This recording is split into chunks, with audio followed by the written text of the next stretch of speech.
I won it, and it was out of 20 spots. It's really worth it.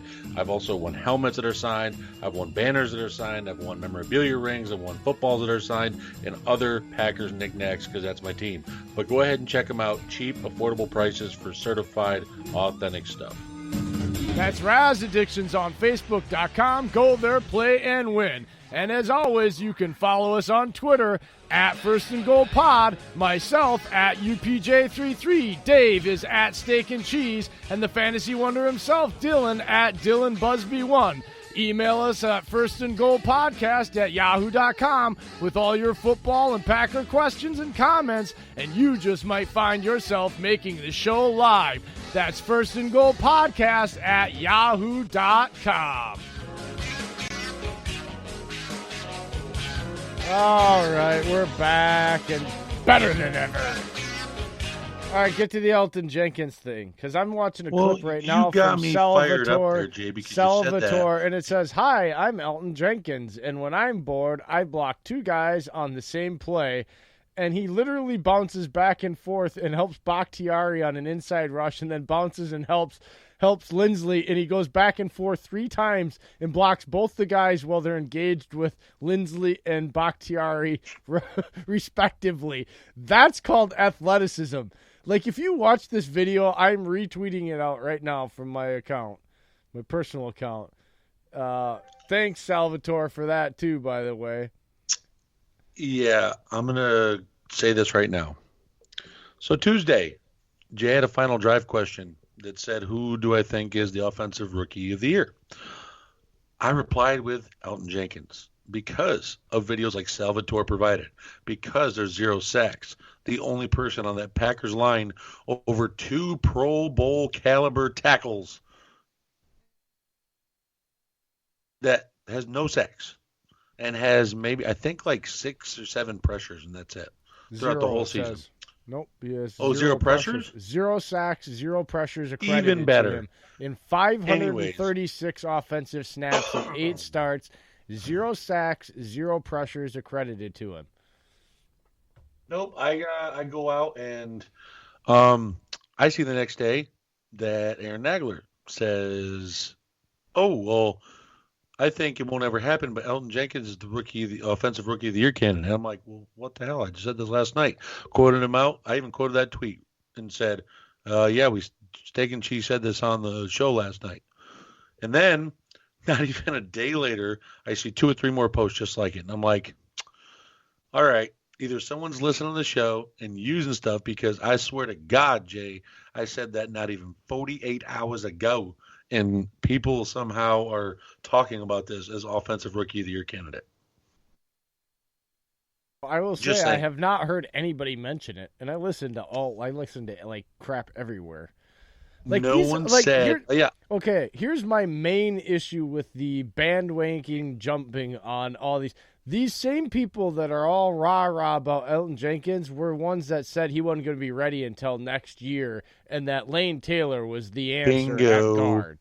And we told them, like, are you freaking crazy? For saying start Elton Jenkins. Are you crazy? Have you watched his college tape? Have you looked and read the scouting reports? They all said they had, and yet they still had this idea that somehow this kid that clearly even is raw and is unprepared to be a pro as he was, right away, he was still better than Lane Taylor. I would, and here's the funny thing. He hasn't had any bumps in the road yet. Like, it's kind of amazing because Lane Taylor got his butt kicked quite a bit. I don't know. Yeah. Just like Rashawn Gary. We said it was going to take him time to learn a new position, but that once he got on and he was able to just play fast, he was going to be a dynamic player. I think you're starting to see that. Like, hello. And he's gotten 21% of the snaps of defense so far. Folks.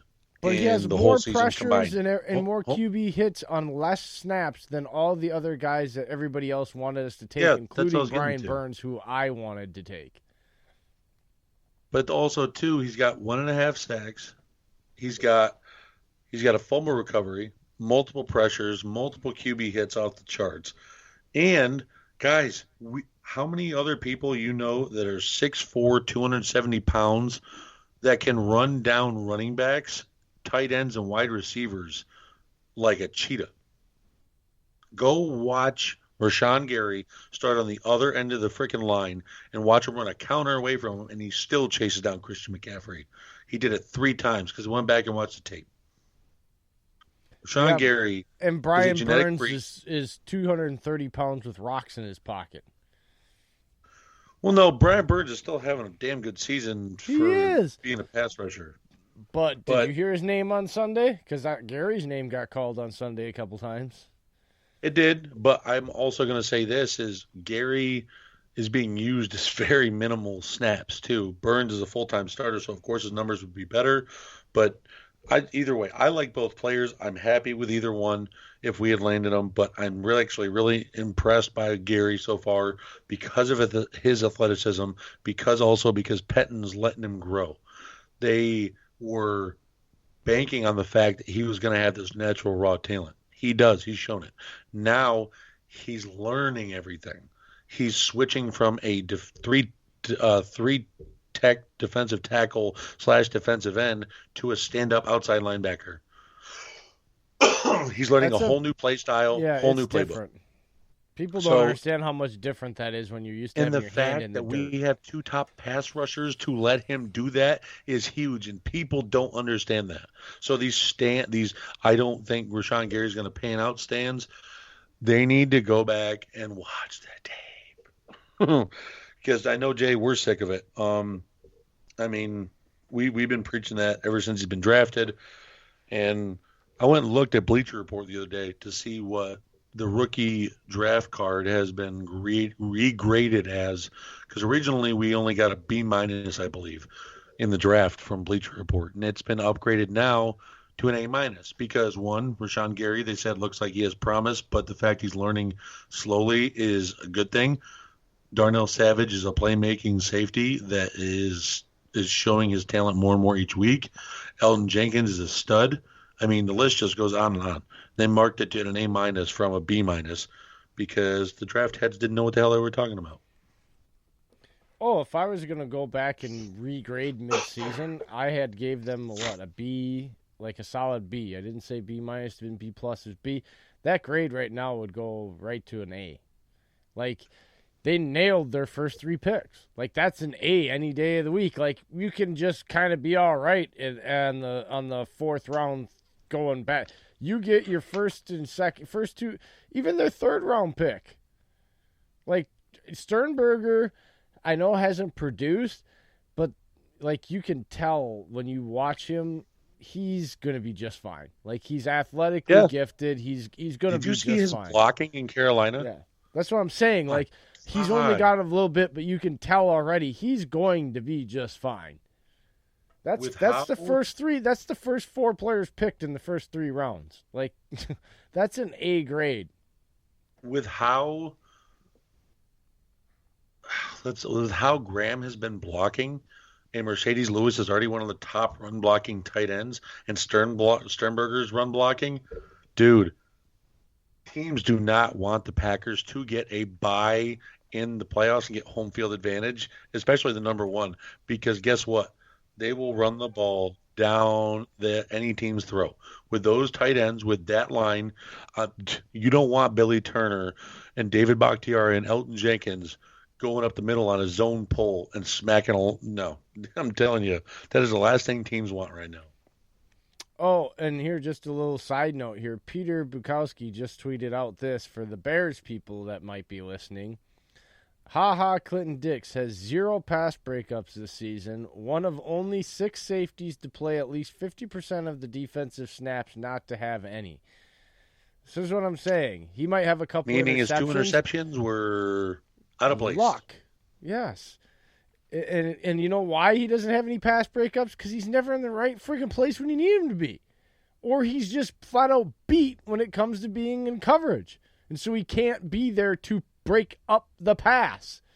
Bears fans were raving. And by the way, Austin and the Hallis Hall Brawl guys, they keep trying to, every week when I listen, they keep trying to say, where's Eddie Jackson? Well, he's playing solid. They don't throw at him, but he's not making impact plays. I told you, when you pair him next to somebody that doesn't do their job, it's going to affect how effective he Bingo. is. They're not throwing at him because they don't need to, because there's somebody else open on that defense. So why the hell would you throw at your best player on your back end when there's a wide open hole anywhere else that Clinton Dix may be on the field or vacating and wreaking havoc on the back end of your defense? Like, is what it is. We tried to warn you. It's just, it's so irritating on that. I mean, I've seen on PFF that they had him rated beginning of the season for like 72.7 on defensive grade, and they kept saying, "Oh, Amos he's only thinking like a 65 or 66, and is outgraded." Jay, I went back and looked 4 weeks after a month. After Amos was making those game-changing plays in Kansas City and freaking LA in the back of the end zone, and last week against Carolina, he's jumped by 3 points and being graded. Dude, yes, but here's, okay, fundamentally, I know it's universally accepted because that's how most everybody does it. I'm not a moron, but I'm sorry when it gets explained to me that you can be out of position a great deal of time, you can give up big plays and just be like mediocre or below average for the majority of the time, but you can still have a 90 or better grade because you end up with a crappy interception or a fumble or a sack. Like, the fact that this is like the old system that I graduated high school from. Reason I graduated with a D average. I showed up. My fellow friends would let me know for each class when the test was coming, right? I would show up the day of those tests, whatever class it was, take the test, get a 90 or better percentile on it. Most of the time it was a 98. A lot of times I didn't get any questions wrong, unless I was tired. And then I did no homework. I skipped school most of the time. I worked 60 hours a week from my sophomore year through my senior year, and I graduated with a D average because I think it was like 60 or 65% of your grade was based off of test scores. So I graduated with D average. That's what this is with their rating system. I can basically go in, get an interception, sack, force a fumble recovery, and but it's even worse because then I'm going to get an A or a B grade when I don't do any homework and I don't show up to school the rest of the time. Like, that's why I don't grade players. Like, that's why I stopped paying attention. I unfollowed. I even got in an argument with the dude that runs Pro Football Focus. Like, I am understanding that you do this, but don't tell me that it makes any freaking sense, common sense wise. That's why Lancaster, the way they grade him, that's why Lancaster's still on our team, because he has a sack that he really didn't get. The guy fell down in front of him, and he was still being engaged with a single blocker that he couldn't get off of for 5 seconds. Well, 3 of his fellow players were creating havoc and forcing the quarterback to trip and fall forward. He falls on him, gets credited with the sack. Same thing. We'll get into this in a little bit, but the fumble recovery, he didn't cause the fumble. He fell on the ball. He got lucky. And so then he gets a positive grade because that's how everybody grades him. And then you're telling me no. Like, if I watch you on film and you suck, or you're the reason, like, Lancaster gets pushed single coverage 20 yards out of bounds into the end zone, and that's where they run the ball, or the other Philadelphia game where they ran at him every time, and you're not commanding double teams, they're not wham blocking you, they're not trap blocking you, they're just basically saying, we can put one guy on you, and we can put any one guy on you. We don't need to designate our best player. We just find a guy that is going to be able to block you, and then we can do whatever we want right at you. Why are you getting a good grade? You suck. Like, I don't care what good plays you accidentally make because you're on the field for 1,000 snaps and it takes you 999